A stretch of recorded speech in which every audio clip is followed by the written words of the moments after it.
Isabella's hands trembled as she stared at the pregnancy test. Positive. How would she tell Alexander Reed, the ruthless CEO who'd married her in a business arrangement gone wrong, that she was carrying his child? Especially after he'd coldly declared on their wedding night, this marriage was a mistake. But what Isabella didn't know was that in just 7 days, Alexander would be the one filled with regret, for reasons neither of them could have imagined. The sunlight streamed through the penthouse windows as Isabella packed her bags. 3 days had passed since their disastrous wedding night, and she couldn't bear another moment under the same roof as the man who had shattered her heart. But as she reached for her suitcase, the door swung open. Alexander stood there, his tall frame filling the doorway, his usually confident expression replaced with something she'd never seen before, vulnerability. "Don't go," he whispered. Isabella's story began 6 months earlier when she took a job as executive assistant to Alexander Reed, CEO of Reed Enterprises. At 35, Alexander was already a legend in the business world, brilliant, demanding, and impossibly handsome with his athletic build, fair skin, and piercing blue eyes that seemed to see right through people. His jawline could cut glass, and the slight scar above his right eyebrow, from a childhood accident, only added to his allure. But behind his charismatic smile and sharp wit lay a man guarding his heart fiercely. What most people didn't know was that Alexander was also a single father to 5-year-old Emma, a bright-eyed little girl who had lost her mother to cancer when she was just 2. Alexander had built walls around himself and his daughter, determined never to let anyone close enough to hurt them again. His office was filled with photographs of Emma, but none of his late wife, a deliberate choice that spoke volumes about his unresolved grief. Isabella, with her gentle nature, long silky white blonde hair, and quiet confidence, had only intended to do her job well. At 28, she carried her own emotional scars. An upbringing in the foster system had taught her to be self-sufficient but wary of attachment. Her white skin flushed easily when embarrassed, and her emerald green eyes held a depth of emotion she tried to hide behind professional composure. A small birthmark shaped like a crescent moon adorned her left wrist, something she often traced with her finger when deep in thought. She never expected to fall for her boss, and she certainly never expected him to notice her. But Emma had other ideas. "Miss Bella, will you come to my ballet recital?" Emma had asked one afternoon when visiting her father's office, her caramel-colored curls bouncing as she twirled in her little pink dress. Her missing front tooth gave her an adorable lisp that made even the most hardened executives melt. "Daddy says he might be too busy." Alexander had looked up sharply from his computer. "Emma, I never said." "It's okay," Isabella had interrupted with a smile, kneeling to Emma's level. "I'd love to come, Emma." That recital changed everything. Watching Isabella cheer for his daughter, seeing the genuine care in her eyes, Alexander felt something crack in his carefully constructed armor. He noticed how Isabella's eyes crinkled at the corners when she smiled, really smiled, and how she bit her lower lip when she was trying not to laugh at Emma's enthusiastic but slightly offbeat performance. Their relationship evolved slowly, professional respect giving way to friendship, then to something more. Alexander found himself making excuses to work late with Isabella, their conversations flowing easily from business to personal matters. She made him laugh in a way no one had in years, challenging his cynicism with her quiet optimism. "You know, most people are too terrified to argue with me," he said one night after she'd challenged his approach to a difficult client, his signature half-smile making an appearance as he leaned against his desk, tie loosened and sleeves rolled up. Isabella had smiled, tucking a strand of hair behind her ear. "Maybe most people don't see past the CEO to the actual person." If you're enjoying this emotional journey, please hit that like button and let me know in the comments if you've ever had to make a difficult choice for love. The crisis came when Emma's nanny, Mrs. Rodriguez, a warm, grandmotherly woman with salt and pepper hair and hands roughened from decades of hard work who had been with them since Emma was a baby, quit unexpectedly to care for her ailing husband, leaving Alexander with a major business merger to handle and no childcare. Isabella stepped in without hesitation, balancing her work duties while helping with Emma. For 2 weeks, they functioned like a family, with Isabella staying late at the penthouse, helping with homework, and making dinner. It was during this time that Alexander realized how seamlessly Isabella fit into their lives. Emma was blossoming under her care, and he found himself looking forward to coming home each night. He noticed the little things, how Isabella always remembered Emma's allergy to strawberries, how she sang off-key lullabies that somehow still sounded beautiful, how she left little encouraging notes in Emma's lunchbox. But then came the threat that would change everything. Alexander's ex-mother-in-law, Vivian Blackwood, a steel-spined socialite with perfectly coiffed silver hair, impeccable designer suits, and a perpetual look of disapproval, had never approved of how he raised Emma. When she learned about Isabella's role in their lives through her network of high-society friends, she threatened to sue for custody, claiming Alexander was an unfit father who prioritized work over his daughter and relied on random employees for childcare. "She's looking for any excuse," Alexander explained to Isabella, his voice tight with worry as he paced the living room, running his hands through his dark hair. The vein in his temple pulsed visibly, a sure sign of his stress. The judge handling family court cases is Judge Harrington, old money, conservative values, plays golf with Vivian's brother every Sunday. If Vivian can paint me as unstable or our home life as inappropriate. Isabella's solution came impulsively: we could get married. The words hung between them, shocking them both. A temporary arrangement, she clarified quickly, her cheeks flushing pink as she fidgeted with the hem of her blouse. Just until the custody threat passes. It would give Emma stability in the eyes of the court. Alexander had stared at her, his expression unreadable, though a muscle twitched in his jaw. "You would do that?" What Isabella couldn't admit was that she had fallen in love with both Alexander and Emma. The marriage might be fake to him, but for her, it held a kernel of truth. The wedding was small and quick, a civil ceremony with only Emma and a few necessary witnesses present, including Alexander's loyal chief financial officer, Marcus Chen, a brilliant Harvard graduate with a dry sense of humor who had been Alexander's friend since college and knew the real reason behind the hasty marriage. Isabella wore a simple white dress, her long hair cascading down her back. Alexander looked handsome in his tailored suit, but his eyes remained distant throughout the ceremony, his responses mechanical. That night, after Emma had gone to bed, they stood awkwardly in the penthouse living room, the city lights twinkling through the floor-to-ceiling windows. The distant sound of sirens and the gentle hum of the building's air conditioning system filled the silence between them.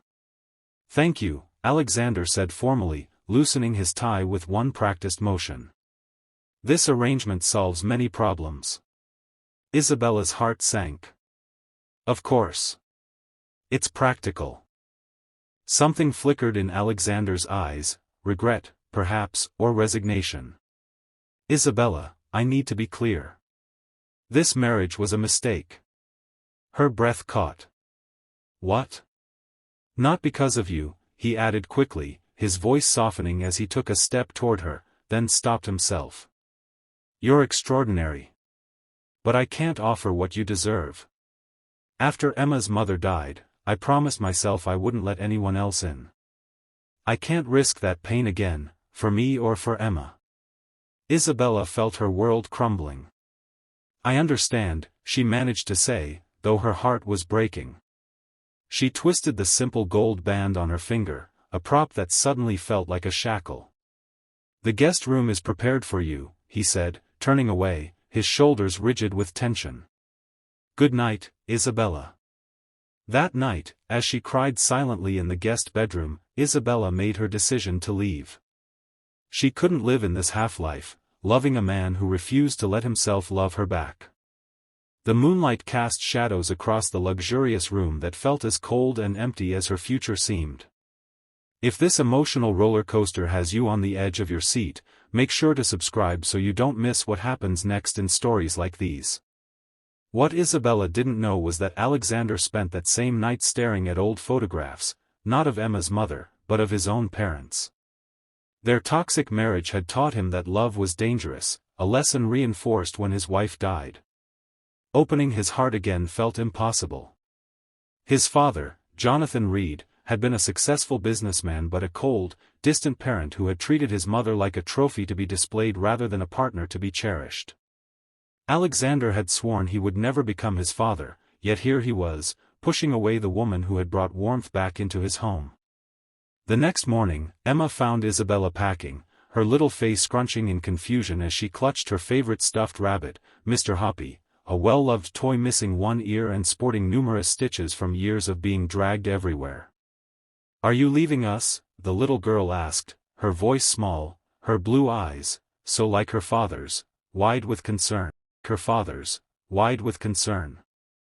Isabella knelt down, her heart breaking at the sight of Emma's trembling lower lip. "Oh, Emma, Please don't go," Emma whispered, throwing her arms around Isabella's neck, the scent of her strawberry shampoo and the lingering traces of chocolate from her breakfast pancakes enveloping Isabella. "Daddy smiles when you're here.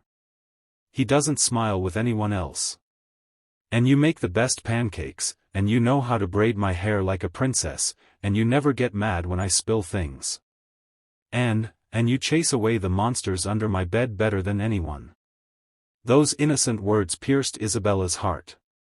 She gently explained that adults sometimes needed space, promising to always be there for Emma even if she didn't live with them. She helped Emma pick out her clothes for school, a purple skirt and matching top that Emma insisted made her look sophisticated, and braided her hair one last time, fighting back tears. After Emma left for school, driven by Alexander's driver, Carlos, a grandfatherly man with a thick Spanish accent and twinkling eyes who had worked for the Reed family for 15 years, Isabella continued packing, unaware that Alexander had overheard the conversation from the hallway. Something in his daughter's words had shaken him deeply. For the next 2 days, Alexander watched Isabella from a distance, noticing how she still cared for Emma with complete devotion despite her plans to leave. He saw the sadness in her eyes when she thought no one was looking, the way she absently touched the wedding ring she still wore, and for the first time, he allowed himself to imagine what life would be like without her. The thought left him cold. During this time, Alexander sought advice from Marcus, who didn't mince words.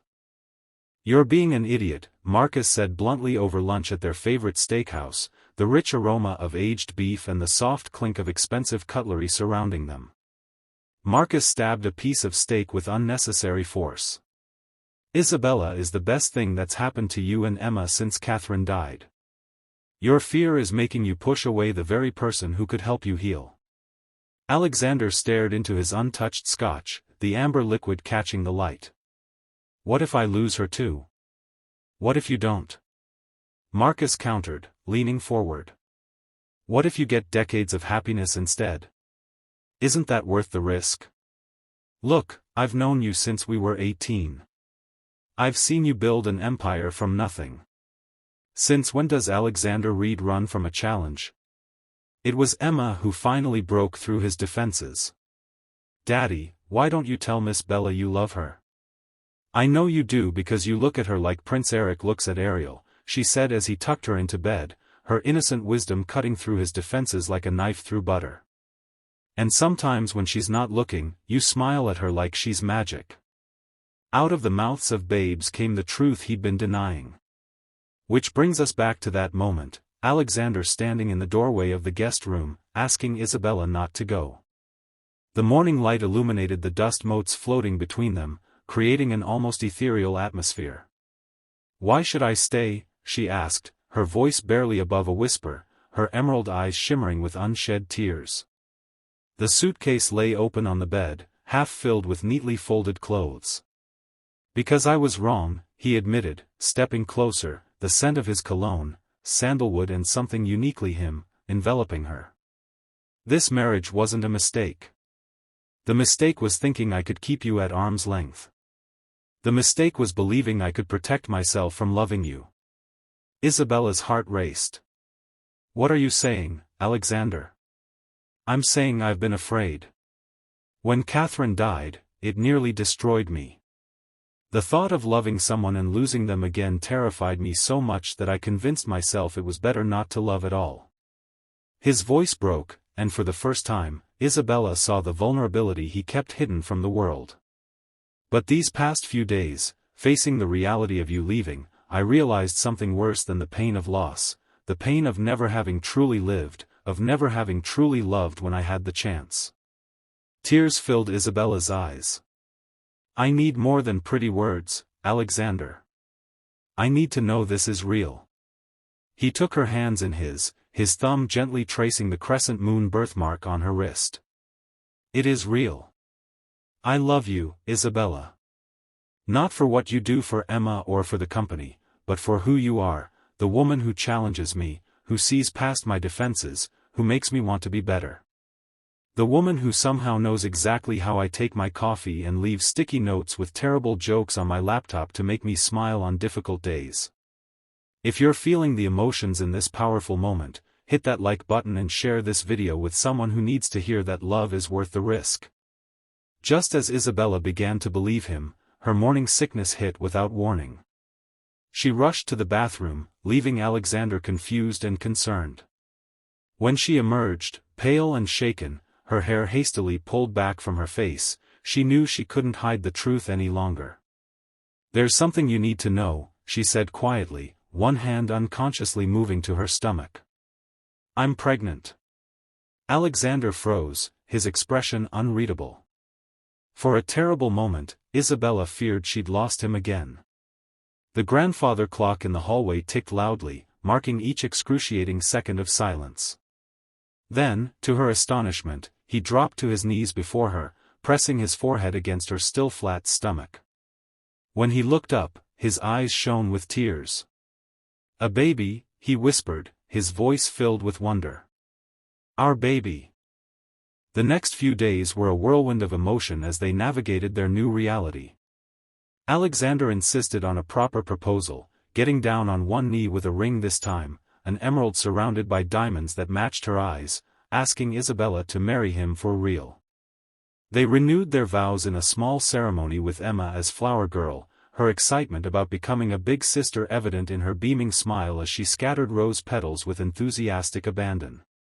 Dr. Sarah Patel, Isabella's obstetrician and longtime friend from college, a brilliant woman with a no-nonsense attitude and a wicked sense of humor, stood as her maid of honor, while Marcus served as Alexander's best man. Even Mrs. Rodriguez returned for the occasion, dabbing at her eyes throughout the ceremony and muttering prayers of thanks in Spanish. The custody threat from Vivian dissolved when she saw the genuine happiness in her granddaughter's eyes. Even she couldn't deny that Emma was thriving in this new family unit. In a surprising turn, Vivian eventually became a doting great-grandmother, her icy exterior melting slightly in the face of new life and second chances. She still insisted on buying outrageously expensive and impractical gifts, but Isabella recognized it as Vivian's way of showing love. 6 months later, as Isabella's pregnancy progressed, Alexander continued to prove his commitment every day. The man who once hid behind emotional armor now openly expressed his love, both in private moments and public gestures. He hired Lucia, a warm-hearted housekeeper with laugh lines around her eyes and strong, capable hands who had raised 5 children of her own, to help manage the household as they prepared for the baby. Alexander also made significant changes at Reed Enterprises, implementing family-friendly policies and reducing his own hours to be home for dinner every night. His executive team, led by the formidable Victoria Winters, a sharp-tongued woman in her 50s who had been with the company since its founding, was initially skeptical but soon recognized that a balanced CEO made for better business decisions. I spent years thinking vulnerability was weakness, he confessed one night as they lay in bed, his hand resting protectively on her growing belly, feeling their son kick. The moonlight cast a silver glow across their bedroom. But loving you has taught me it's actually the greatest strength. Isabella smiled, placing her hand over his. Sometimes the things we think are mistakes turn out to be the best decisions we ever made. When their son was born, a healthy baby boy with his father's blue eyes and his mother's gentle spirit, Alexander held him with tears streaming down his face. They named him James, after Isabella's favorite foster father who had shown her the first real kindness she'd known as a child. "Thank you," he whispered to Isabella, his voice thick with emotion as he gazed at their newborn son's tiny features. "For not giving up on me. for showing me that love is worth the risk." Emma peered at her baby brother with wonder, standing on tiptoes beside the hospital bed. "Our family is perfect now," she declared, carefully touching the baby's tiny fingers with her own. "I'm going to teach him everything, Daddy. Just like Miss Bella, Mommy, taught me. I'll show him how to build the best pillow forts and how to feed the ducks at the park without scaring them." Alexander looked from his daughter to his son to the extraordinary woman who had changed his life. "Yes," he agreed, his voice steady with certainty. "Perfect." 1 year after that fateful wedding night, Alexander and Isabella celebrated their anniversary with a vow renewal, this time with both their children present and their hearts fully open. The ceremony took place in the garden of their new home, a spacious house with a backyard where Emma could play and baby James could grow. Marcus gave a toast that had everyone laughing and crying, while Dr. Patel shared stories of Isabella's determination and strength that made Alexander fall in love with her all over again. "This marriage," Alexander said in his vows, his voic.